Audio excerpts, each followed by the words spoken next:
to another episode of Ignite Your Power, the Kathy Mou Podcast. Today, I'm so excited and honored to have a guest speaker. Her name is Ramona Kossowan.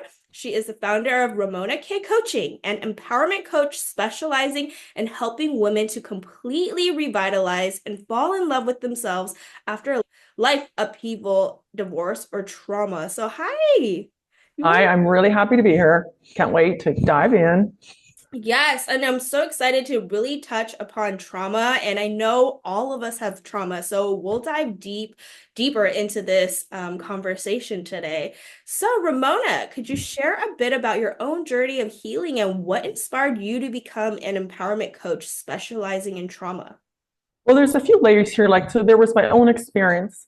Growing up, I didn't know what trauma meant as an adult, young adult. I didn't know what trauma was. Even years later, I just knew that I'd had experiences that affected me, and I felt like I needed to hide them. And in my around 45 is when I kind of started to turn in a different direction in my life, as far as my work. And I became a fitness professional. It was something I actually thought of it as a teenager, but never took it to the finish line. And in this work I was coaching holistic health, weight loss, and fitness. I started to witness how the emotions became such an obstacle for women, especially. And I felt like I really couldn't help some women through the struggles that they were having, just simply so they could prioritize their self-care. And it brought so much shame for women to be in this place.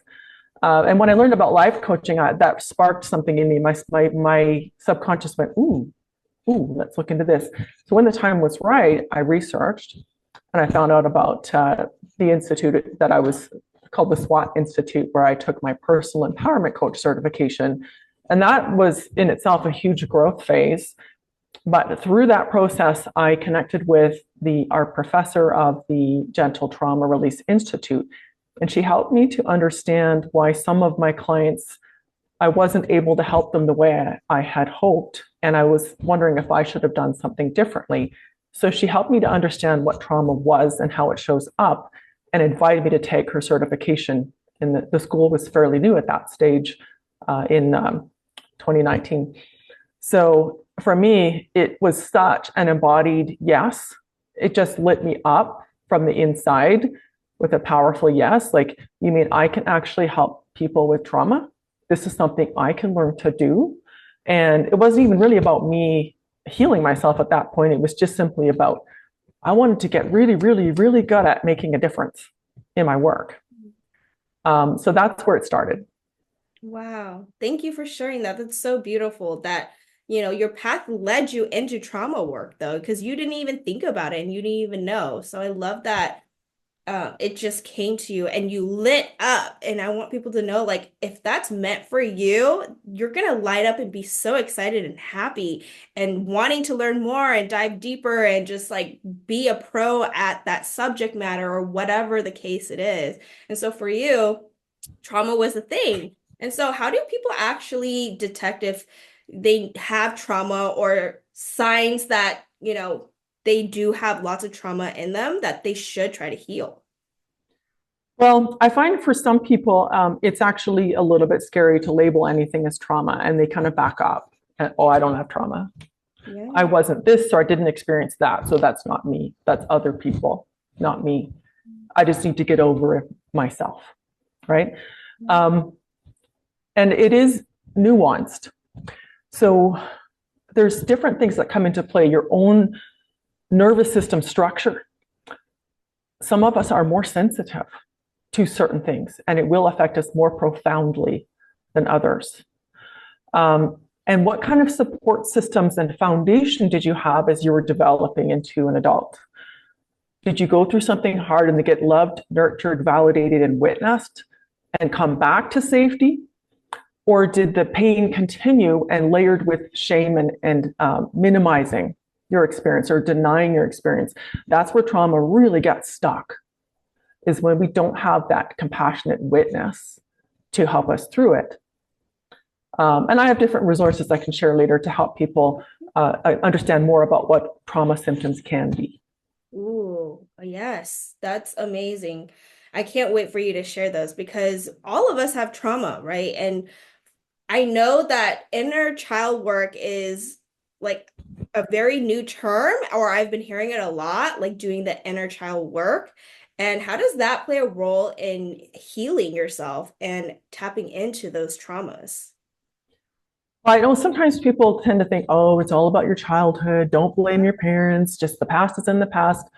But we have to understand when you're developing your brain and your sense of self, it can be really skewed when you don't have what's called like good enough upbringing. By good enough, I mean not perfect parents, but where you felt safe to be seen, safe to mess up, safe to be curious and explore, go against the grain, say no, and you develop that innate sense of I'm actually okay as I am. I'm lovable.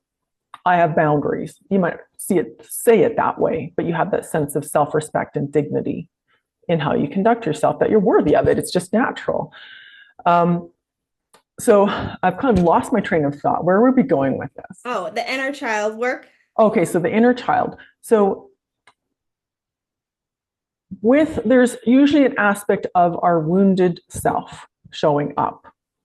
And quite often it's the inner child. You may not see it that way. Another layer that comes into this is the archetypes that we embody to survive. And by survive, I don't just mean getting through a war or domestic abuse. Survive is being worthy, lovable, included, uh, not shunned, not shamed. Any of those things are ways that we don't feel safe. So we develop a persona or an archetype. And they can usually, based on my empowerment coach training with working with parts, is woman energy would be like your adult empowered self with all of your parts. We are all things.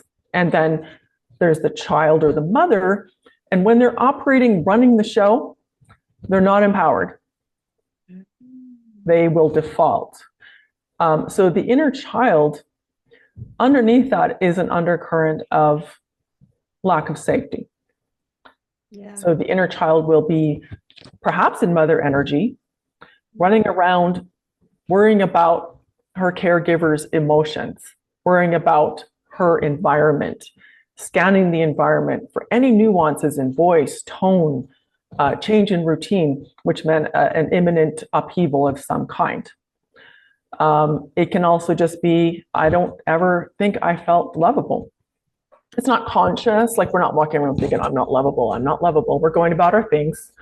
But underneath, where do you hold back, wall up, or shape shift to fit into a situation? And that's where we get curious and get to know the inner child underneath that.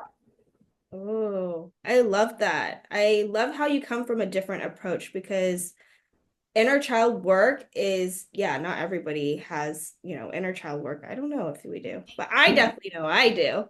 And a lot of my trauma comes from my childhood and my upbringing and like my belief system, right? And so I think that's why inner child work is so important because I want to, you have to dig into those belief systems and what you have been taught and what people have said to you, and that carries you through childhood to your adulthood, and then you show up believing that archetype, like what you were saying.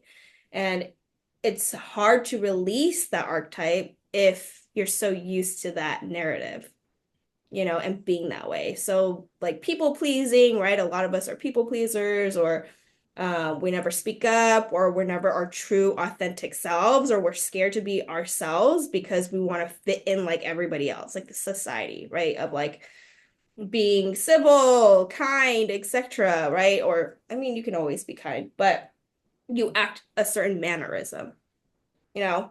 because society tells you to.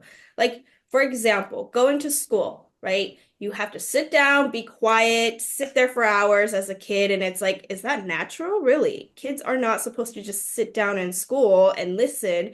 And if they have like a question or something out of the norm, the teacher will be like, depending on the teacher, though, like sit down, don't speak, we're all going to do quiet time right now. And it's like it really hinders your growth and who you really are if you're the type of person who really is curious or like not good at a certain way of studying or etc., right? So it really like limits you to just being one type, like everybody being one type. And so, yeah, inner child work has been tremendous for me. I don't know how that has shaped for you or if you've done inner child work yourself. Yeah, at some point you got to face the music.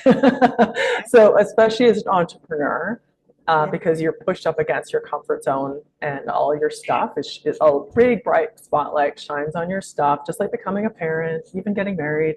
Um, and then as I was taking my training for the gentle trauma release, I'm seeing all my stuff come right up in my face. I'm like, okay, I'm gonna need to do something with this soon. I've been kind of waiting a little bit. I've done some other stuff, but not this. Yeah. Um, but I'm like, okay, I do need to work with a coach. And for me, it is hard, especially at that time, it was hard to allow myself to receive that because my protection was to wall up, not show any weakness, and not let people in, right? And with trauma, there's usually stories of a lot of shame. And Mm. so it's not something you just want to talk about, right? Um, so I had to take hold of that younger, sensitive, softer version of me and let her feel safe within me, right? She's still a part of me. I'm not a little girl anymore, but she's still a part of me. So it's me taking ownership of her care, her safety, and her always compassion for her. Yeah. Oh, that's hard. It's hard to do. So your mechanism was to put a shield over you and just, Oh, yeah. yeah, a Walled lot, up like Fort Knox. right? Especially Yeah. women. Women do that a lot. Like we Yeah. try to put up a persona to be the best for our family and for other people, but we don't really do it for ourselves. We always put ourselves secondary, especially being a mom. Yeah. Well, it wasn't modeled for me. Mm. Safe vulnerability wasn't modeled for me. And then school reinforced that. My experiences with girls growing up was not good. So it made me feel very unsafe and flawed as a human. Like, I don't fit in. I'm not like them. I'm too sensitive. If anyone gets to know me, they won't like me. So I can't let them get to know the real me. I have to hide parts of me, right? But then no one gets to know the real you, and the people who really dig you don't really feel connected to you. Yeah. Yeah. But you had to do the inner child work or the work to overcome that. And how long was Yeah. that process? And what were the tools that you and your coach did? I remember you saying you had a coach that helped you through that. Well, I worked with one of my peers at the Gentle Trauma Release Institute, so it's helpful for me um, to experience this as a client, Mhm. to understand fully what it is like to experience this process with a coach. She was going through her training, so she was just getting certified, wasn't super experienced yet. Um, but yeah, I think we ended up doing about 7 calls together. And almost everything we addressed initially was to do with my childhood. Wow. Yeah. That's pretty fast. 7 calls. If you think about Yeah. it, that's like a month and a half, if you think about it. Yeah. Like I think it was spread out over maybe like 3 months. Oh, okay. But um, I had some big glaring, what we refer to in our work as core traumatic events. A core traumatic event is one that really anchors the trauma in your body. And it's usually one that's a more intrusive memory or more intense when you look back on it, or has a great deal of shame attached to it. So we spent a lot of our initial work together working on childhood and clearing these core traumatic events. Like because I was taking the training, she could treat me a little differently than someone who was just coming in off the street. So I sat down, okay, I want to clear this, that, and that. I'm sick of this memory. I want to be done with it. Let's go, right? But yeah, it was an emotional process, of course, because I've been carrying it for decades. And it was also an emotional time. It was in the middle of COVID and my business was shut down. So there was a lot of layers going on there with me becoming a coach and feeling super vulnerable to step into a new role. So there was a whole hurricane going on there. Yeah. Yeah. I totally get it. And thank you for sharing that because it is really hard to actually sit down and work through those things, but you did it so fast. I'm so proud of you. Good job. That's the beauty of doing it with a coach, because I couldn't have done this on my own. Mm. There's the integrating and the reflection and the other aspects of self-care come into this, but this was me working with someone, not me just going and grinding away, because that doesn't work. Yeah. And that's why it's so important to hire coaches because I know life coaches are like a lot of secondary, like things that people don't really think about, right? I guess people would think of it more of a luxury type of thing because people would tend to move towards like therapists instead. But life coaching is different where, right? And you can speak on this too, that we really sit down with you in a different aspect of not only therapy, but like actually doing actual steps to change and really work through those things and in a much faster pace. Because I know people who go to therapy for like years and they're like, I don't see change. Like, what? Exactly. Yeah. One thing that's a real big differentiator is this is an elegant blend of the therapeutic and coaching. So initially at the forefront is the therapeutic, and it's highly effective because it's working with the nervous system with proven science-based methods, not just sitting and talking. Wow. I love that. I love that so much. So what are some tips that you can tell us or to detect like, that you do have trauma and what can people do to actually help with tapping a little bit into trauma because of course, it's going to be hard to really do this work on your own like you said, but maybe detecting it at least and then you can go and find specific people to help you like you, or what maybe simple tips they can start to kind of start the process of relieving that trauma. Where you can begin, or at least to stop re-traumatizing yourself, is radical self-compassion.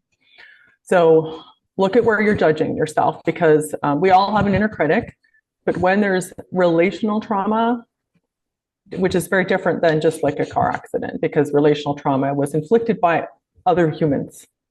Okay. So if your inner critic is debilitating, that's a good sign right there. If you're experiencing brain fog, procrastination, and sabotage, there's a good sign. If you had symptoms emerge seemingly out of nowhere or intensify out of nowhere, that's a good sign. For example, sleep problems, muscular pain, jaw clenching, autoimmune. Emotional, mental, and cognitive symptoms like feeling like that the future is just going to be a hopeless repetition of the past. Some of the coping behaviors that you mentioned, like people pleasing, is an adaptive behavior. It's not your personality. Lack of boundaries. I have a free download that we can share. It's called a gentle trauma assessment, and it's very eye-opening because most women that I connect with initially really have minimized what's affected them because that's what the world tells you. Yeah. Yeah, it's so true. And the world tells women specifically that, we are not able to do certain things. We're just good to make babies, etc. Very, very old school mindset. Like that I had to overcome myself. Like, ooh, that is a lot. Going through infertility, it literally taps into like those really hardcore beliefs of like, you're not valuable because you can't make babies. Oh, especially in culture. But it makes you feel like you're worthless because that's what we're known for. We don't tell that to men. Like, oh, you can't make babies, you're useless. Like, no, never says that. It's Yeah, wild because sometimes it could be the male. It can be the male of sometimes. course, of course. But women put so much pressure, like you need to be pregnant or you should be able to get pregnant so easily. Like, no, it's not the case anymore. A lot of women have infertility issues, and it's because of like a lot of obviously holistic well-being things, like whatever's going on in the world and what you eat, stress, etc. I don't want to go into all of that, but it plays a role. And so, yeah, it's a lot. So I know we talked about this before though, but a lot of women also struggle with religious trauma, right? And I don't want to tap into this because this is very, very probably, very important topic because I feel like our world is shifting more out of like the norm of the church, of like a traditional church. And I have a lot of people going from being at the church and being a Christian, etc. And they're like, I don't believe in the religion of like, Christianity, but I do believe in God, etc. And then they are going the spiritual journey more so, and breaking away from that religious. But there's a lot of trauma in there, right? Like, let's talk a little bit about that. And I know that Mm-hmm. you had to release some of that too. And if you wanted to share your experience. Yeah, like for my own experience, I grew up in a religious family, the oldest child of seven kids. Um, so I was parentified and put in that position. Um, and there's a few aspects of that experience. I didn't like the patriarchal message. I didn't have the understanding of what that was at that time, patriarchy and what that was. I couldn't articulate it, but it made me really shun femininity. It felt disempowered. It felt suppressed. It felt subservient. And that raises my hackles. Like I'm just that person. I can't stand being told what to do. And the idea of being subservient and submissive and people pleasing grossed me out. So and with this particular, what I find with religious trauma too, it's usually this very black and white thinking, and that if you aren't going this way, you're going the wrong way, and even that you're going to be damned, right? Those are the kind of things that come up, and that this is the only truth. Combined with, I think the messaging of who you need to be as a woman really didn't sit well with me. So as I moved out on my own, and I didn't make that connection right away. I didn't know what religious trauma was. I just know that I wasn't choosing that path. And I just kind of avoided the conversation with my family. But it made me actually shut myself off from feeling. There was the accumulation of trauma plus that, right? So I walled up and shut off my feminine parts, like my softness. Like I rejected it and blocked myself. So it took me quite a number of years to coming back to being open to feeling that again. Oh, yeah. And that's so strong of you to like notice that, be aware, and then try to come back to that softness. And I want people to know about like, what does softness mean to you? Because that's different for everybody. I guess softness is more like in your emotional aspect or you being able to, be able to connect with other people more or just like be more you. Is that what you mean by your softness? Well, even just being more feminine, because I was witnessing, well, the masculine way feels so much more powerful, and the feminine way feels so wishy-washy. And so I had to come back to, I have both. And recognizing that my femininity is part of my power. It's not a loss of power, it's part of my power. Um, I think even around motherhood and our sexuality, I was even shut off from that because there was always that element of shame and judgment and control, right? So it just made me not embrace that, and that sitting more with allowing our feminine energy to come in and how we see things and feel more. It just softened my defenses, my Mm. willingness to be more open, um, feel things and not hide that I'm feeling them, um, and be willing to receive. Because as a woman, our nature is to receive. That's feminine power, is to receive. And Mm. then when I shut that down and go into hustle, grind, and push, it's exhausting because I'm not receiving. Yeah. Oh, thank you for sharing that. I love how you talked about the feminine and the masculinity, and it's okay to have both. We are And both. a lot of us shift towards the masculine because that's the society that we're taught right now is to do the hustle bustle, keep going, and not tap into your femininity. That's how I Mhm. feel.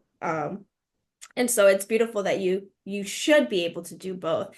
And motherhood actually changed me to be more feminine and to be in more of my feminine parts of like being more understanding, loving, and receiving, like what you said. I'm not a good receiver. I'm not good at receiving. I'm not gonna lie. I'm always like a doer. I'm like, I want to get stuff done, and then if my husband doesn't do it like I want it, you know it's not good. So I love how you found that balance. But what's a tool or something that you noticed that has helped you in doing the having both feminine and masculine energies? And like because right, we do struggle with more so one or the other, or do you find yourself in certain aspects you'll like use more of your masculinity, or then like certain parts of you or certain situations you'll use more of your feminine energy? How do you go along with like, um dealing with the feminine and masculine? It's hard to answer that sometimes because it was a gradual evolvement. But I think um, starting about 10 years ago, I was connected with a spiritual coach and helped me to understand and feel how powerful feminine energy is because we have the power of creation in our bodies. But to also sit back, take a breath, like figuratively open to receive our spiritual guidance, our intuitive guidance, to receive what is going to come to us and recognize that it is powerful. Femininity is powerful. And I think that was for me part of the fear because I was witnessing not healthy masculinity and then the patriarchy and all those undercurrents and then the shame about my body as growing up, just not embracing womanhood fully. So it was evolving over time. But just taking a breath and sitting back and going, I'm allowing myself to receive and I'm letting go of the need to over function. Because like in a relationship, if we're always mothering our partners are going to be act like children emotionally, mentally, physically, and that's not good for intimacy or even friendship within the relationship because you're going to be resentful. So when you start to be overly masculine and mother everybody, like the controlling mother, then sometimes those relationships turn to, okay, this person's going to be like the teenager, whether it's your child or your spouse, and not step up into their own powerful dynamic within. So it was a process I had to learn. For me, it was releasing some of the shame that was built into my psyche growing up. Oh, thanks for sharing that. I love that story so much, or what you just shared, because it is true. Something I smirked because you're like, you mentioned that if you treat your partner like a child, then they're gonna act that way. And I was like, oh, that's so true. I used to treat my husband like a child, like, oh, you're not picking up your thing, you're my second child, I joke about that. But it's like, if this is how you treat them, then that's how they're gonna act. That makes so much sense. So it's like, okay, I manifested that then in a way because I'm making that intentional thought and doing those actions, to confirm that thought. It was that, wow, thank you for sharing that. That just made me laugh at myself. I'm like, okay, I really need to change that. And it isn't healthy. But I've been being better at changing that though and seeing him as more of a partner because I've taken so much of my masculine side and being the doer or feeling like I'm the main provider of the household. So it just makes me feel like the man of the house.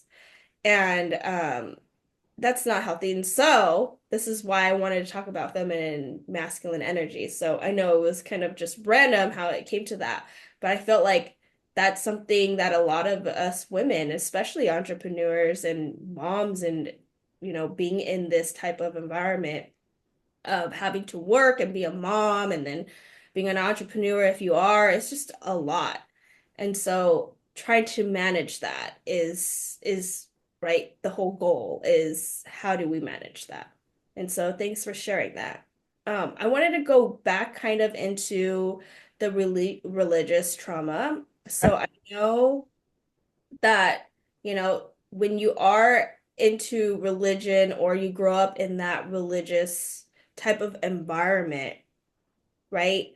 Like you a lot of people have a hard time to disconnect from that because their beliefs and self and everything was taught under this specific religion.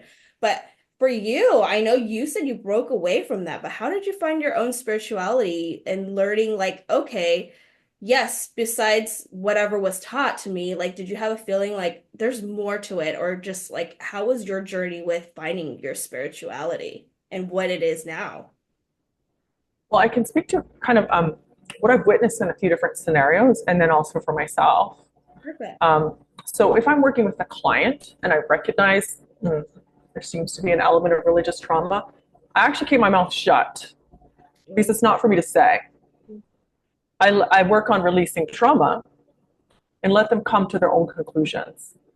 So I've had situations where clients have gone, you know what, this church feels like a cult to me. I don't even want to be here. So I help to support them through that discomfort and that fear of whatever they decide is right for them. Um, Wow. with, I can give an example. Like my parents divorced when it was coming up to nearly 40 years of marriage. So living this way in this little box with the churchy stuff and the community stuff and everything else. And when they parted ways, she left behind all aspects of her old identity, like moved, stopped attending that church. And I think the longer you've lived in that enmeshment, so by enmeshment, I mean like there's no boundaries between what you believe has to fall in line with what everybody, the group think, right? It's all enmeshed. So you're just part of the whole cog. It's harder because you've built your whole adult identity in this. And for some people, maybe they don't need to leave it. It's up to them to see what feels best for them. So I've worked with some women where they were struggling with certain aspects of religion, but it's not for me to say.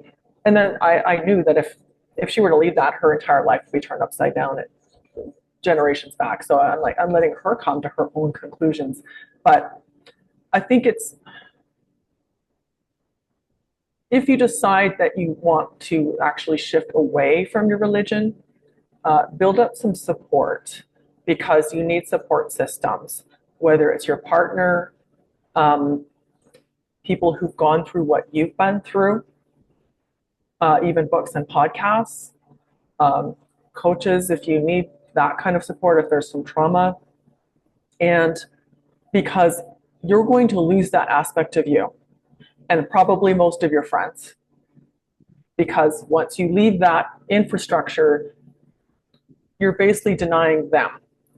And they're so closely attached to that most of your friends within that institution are not going to come with you. So you need to make sure that you're adequately resourced to actually do that.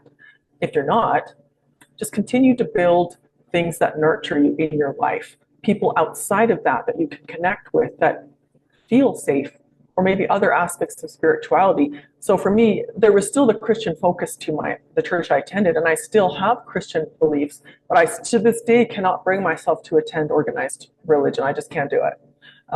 But I still have my own practices. I still pray.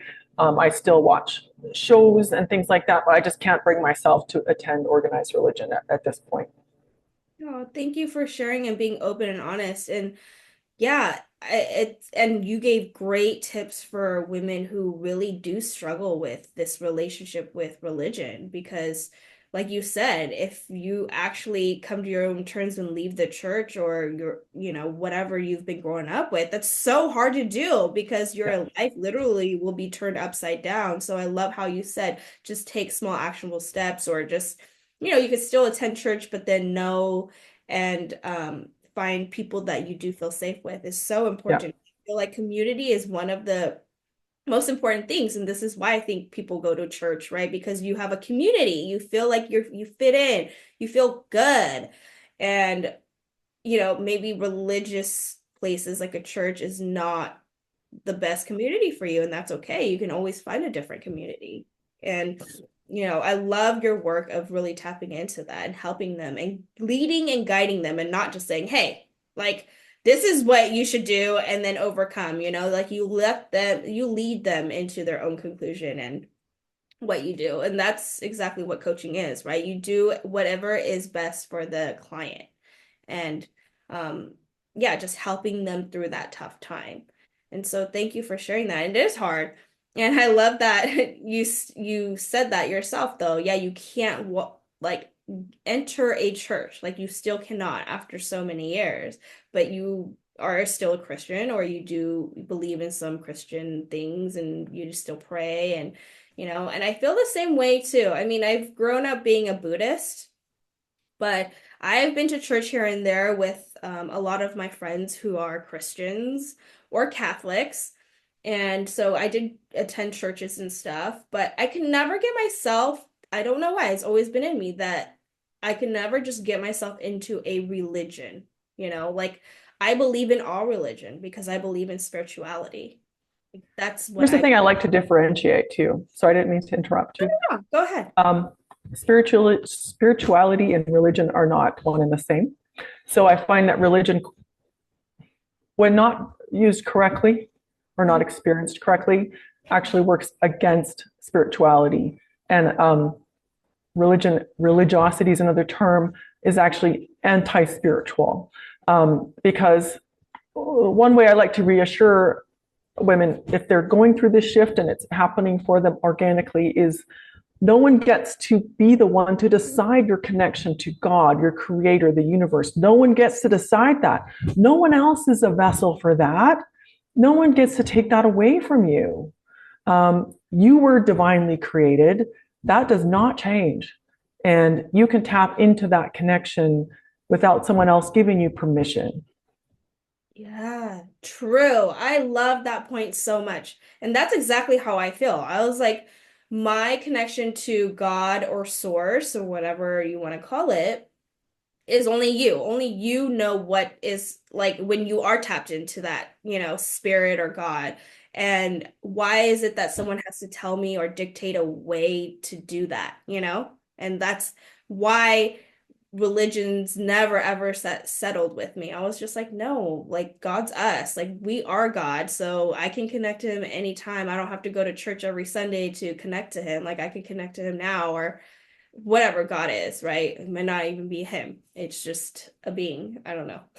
But yeah, that was a great tip. Thanks for sharing that. But it is hard. Religion's like a very, very, very huge thing, huge topic, and a lot of society are, really, really invested in a religion or being a part of a religious institution. So I wanted to talk about a little bit about that. So thanks for diving deeper into that with me. I know that you mentioned that trauma can show up as shame, guilt, and apathy. Could you Always. share how these emotions manifest in people's lives and why they can be so challenging to work through? Um, well, when I was going through my empowerment coaching certification, we work with the emotional map of consciousness based on the book Power versus Force by David Hawkins. And with the understanding is that the map of consciousness is like the rungs on a ladder going all the way up. So if you look at it this way, we come into this world bright and shiny like a 1,000-watt light bulb. Yeah. Pure joy, love. Life gets to us, and real life gets to us, and our light starts to go down, the dimmer switch comes on. If we turn the dimmer switch all the way to the bottom, so we go from 1,000 watts to like 5 watts, that's where shame resides. So you will not be creative and resolve your issues or work towards your biggest dreams when you're resonating in shame. And this shows up in actions, behaviors, and thoughts that say, who I am as a person is no good. Yeah. Who I am is innately unworthy and unlovable, or I need to hide parts of myself. That's shame. Just above that is guilt. It's like 10 watts instead of 5. Guilt is slightly more empowered than shame. And shame or guilt says, what I do is no good, or I need to earn my worth. Guilt shows up a lot with mother energy. She's got to earn, and earn her love. And apathy is just above that. Apathy is more empowered than guilt and shame. Apathy is like that numb, checked out, flat. It's typically associated as well with nervous system shutdown, which is a trauma response. And that's where victimhood resides. And it's not bad to acknowledge that in some way you've been victimized. We don't stay there forever, but that's when we turn the finger of blame off ourselves for things that we didn't choose and did not have power and control over. So it's just, that's where we bring in that radical self-compassion, because if you have not been able to work through these patterns that keep looping, that's where we go. And that's where I help people to resolve that, because trauma's hanging out there. Oh, wow. And I thank you for sharing those 3 different tiers, because I didn't even think about apathy at all, because that never came across my mind. But I totally relate to that shame and guilt, and and then having that freeze response of like not feeling anymore because you're so traumatized, you don't even know how to feel anymore. And that's connected to right, your neurons or however you're responding to that. That's wow.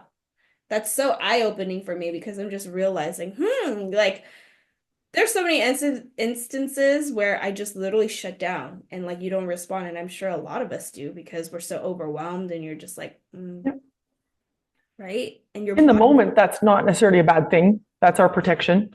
But when you stay there, so when you hear someone say, I'm stuck, that is like your big old flag. Hello, apathy, right here. I'm stuck, apathy. And usually guilt and shame are driving that.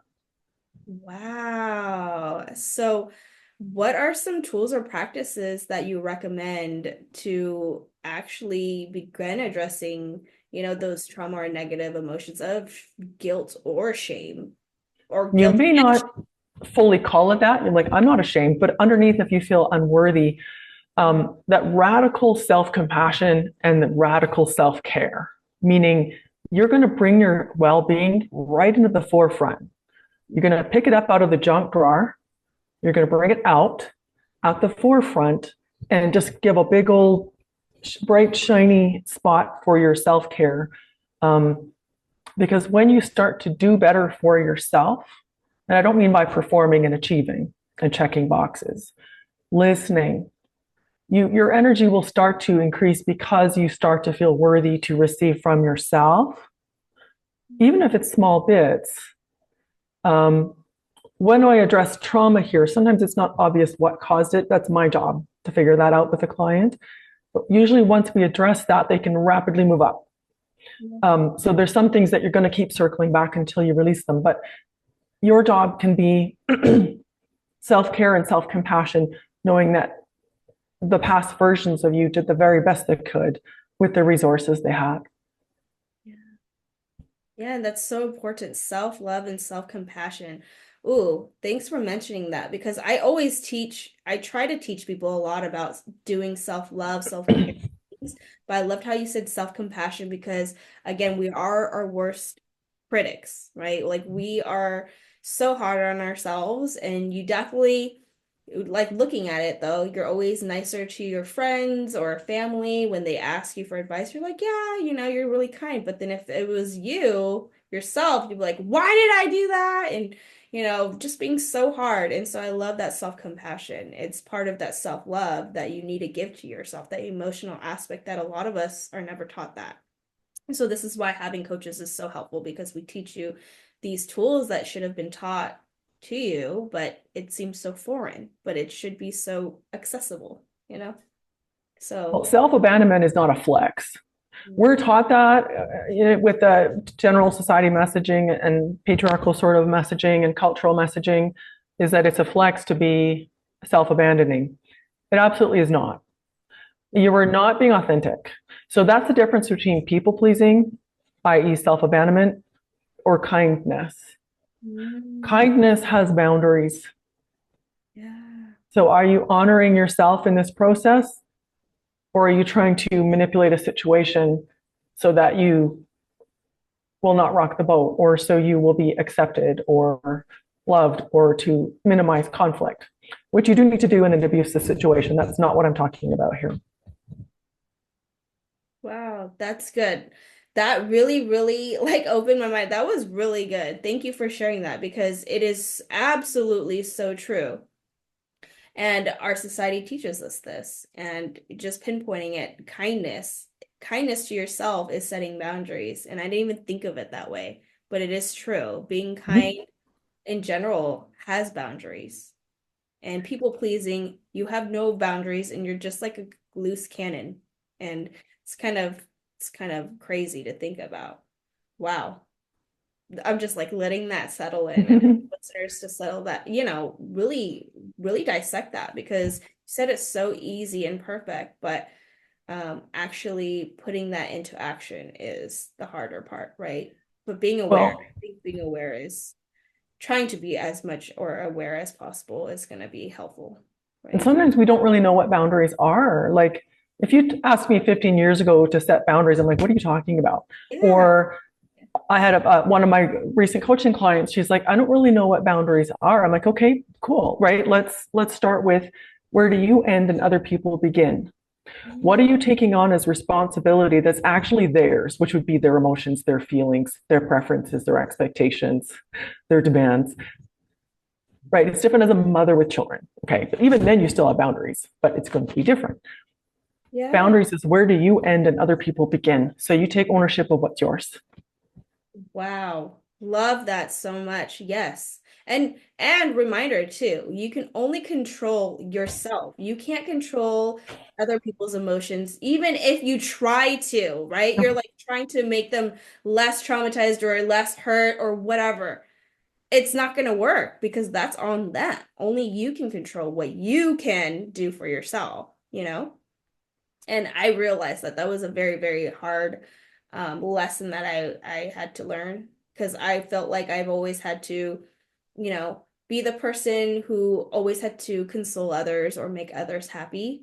And then that was a hard lesson. Like, okay, no matter how much I want to try to make their lives better, if they don't want to accept that or they don't want to see it in that sense or view, then I'm wasting my time, you know? And a lot of us do that. And so I Quite want, often, that would be the wounded child archetype showing up, or the parentified child. So if you felt growing up like you need to manage your environment, or you need to manage other people's emotions, and that just carries out into your adulthood. yeah. Oh, wow. Yes, definitely. I definitely see that Mhm. because I did assign myself as the archetype for my family. Like Yeah. I'm gonna be the rock of the family and, put all my everybody first instead of myself. And so yeah, that's a lot of inner child work that and trauma that I still am working through. But I feel like I'm getting better, you know? I'm like slowly letting that release, which is so nice. And, how do you feel though after going through all of the work that you've done with trauma and dealing with that? Like, how you do feel now, like your authentic you? I mean, I'm still growing, evolving. We're always healing and shifting in some way, but I feel like I'm so much kinder to myself now. I feel like I'm really more solid in seeing my value as a person, letting other people be who they're going to be, deciding how I'm going to show up, and listening to my needs, right? I need to listen to my needs. Um, so those things certainly help me now. So I can show up grounded, right? I need to be grounded in that I'm grounded in who I am. I can hold space for you. Um, let's see where this goes. I love that. You sound like you're like the most you've been, through doing all that work, because grounding is so important. And I feel like that's one of the things that I definitely have been learning too through my own coaching, or through a coach that I have, is that, my coach was like, you're not grounded at all. You're like completely opposite. I was like, yeah. And so when you do ground yourself, you do, love yourself and you're kind to yourself. You're the most you that you can be. And Yep. that's a beautiful and easy thing. What's one piece of advice or encouragement you'd give to someone who's just starting on their healing journey, especially those who might feel overwhelmed by the process? I like to think of it as let go of the idea of thinking yourself as a fix it project. Just throw away that notion. You are Yeah. not broken. You're not flawed. You're recognizing that there's parts of you that need some attention and love. And if you focus on building a foundation of safety for yourself, safety is necessary for healing, not pushing, not shaming, not forcing, not trying harder. That does not facilitate healing. If you're going to be an Olympic athlete, sure, try harder, but not healing. So this is where I find it's easy to get caught up with trauma, to get into the urgency of fixing yourself so that you can fill in the dots. Yeah. Create safety now. Safety is the foundation for healing. So whether it's people you can be yourself with, Yeah. Yeah. That, so more of what makes you feel safe, less of what hijacks your nervous system. mm, that makes sense. Yeah. And safe is, I think most of us lack, right? We lack that safety. Yeah. And again, I feel like this is a societal construct of like making us believe we're in lack of some sort, so we don't never feel truly safe. And I'm thinking of this more so in like a money financial way, right? People always tell you like you're lacking, you don't have enough, and that's safety. And so that's what came up for me when you said that. So I was like, whoa, there's another wound that I have to go through. This Well, conversation has been so eye-opening. it's safety is the foundation. So if we're looking at our nervous system, like my work is based on the nervous system, we heal in safety with. So when you feel safe with a person, like you are now, your breath, your shoulders are dropped, you can relax face, you make eye contact. We need human connection. We don't heal alone. Don't even try to do this healing journey all alone. That's not fair to you. Parts of it, yes. Um, and the one of the interesting things, like if you're curious, like how do you release traumatic events, is initiating the visceral feelings of safety in a strategic way. And that's how I get people to say to me, it, I feel neutral about this now. It's non-intrusive. I see this differently. That's your body and your unconscious nervous system coming to this place of safety, and then your brain works differently. But anytime you're pushing and forcing, that's going to hijack your nervous system. So always coming back to how do I create safety for myself? It might be caring for your body, your nutrition, structuring your schedule, asking for help, saying no to something, letting go of responsibility for how people feel when it's not your job to resolve that, whatever it is. Oh, wow. Thank you for listing that, because it is so true. Man, this conversation was so amazing. Like I'm just so speechless because I'm processing all that you're saying, and it's just so powerful. Like everything you're saying is truly whatever I'm going through, and it shows that there's so much trauma and just so much awareness that you gave to me today in this little conversation, which is so, so helpful. And hopefully, the listeners will get a lot out of this episode and re-listen, because there's so much, a lot of like good nuggets that you share that people should really go back and re-listen, because I'm definitely going to, because when you say something, I'm like thinking like, whoa, like, am I really over the shame or guilt? And am I really feeling safe? And is my nervous system really in that safe space? And like being and having people that make me feel safe. And I love how you're like, yeah, your shoulders are like relaxed and whatnot. And I was like, yeah, you're creating a safe space. So I love that. I love how you do that for, your clients and everybody and me. And that's your beautiful gift. And yeah, thank you so much for sharing your knowledge today. It's just so amazing how much trauma really is a topic that we should all be even thinking about. Like, yeah, you don't have to say, oh, I have trauma and I need to fix it, or, I want to fix it, but like just get curious, right? Get curious and start like thinking, Exactly. what's Curious going feels safe, right? There's no judgment and curiosity. Yeah, exactly, exactly. Mhm. But last but not least, where can people find more about you or even contact you to see if they can work with you or etc. And yeah. Probably the easiest thing is to go to my website.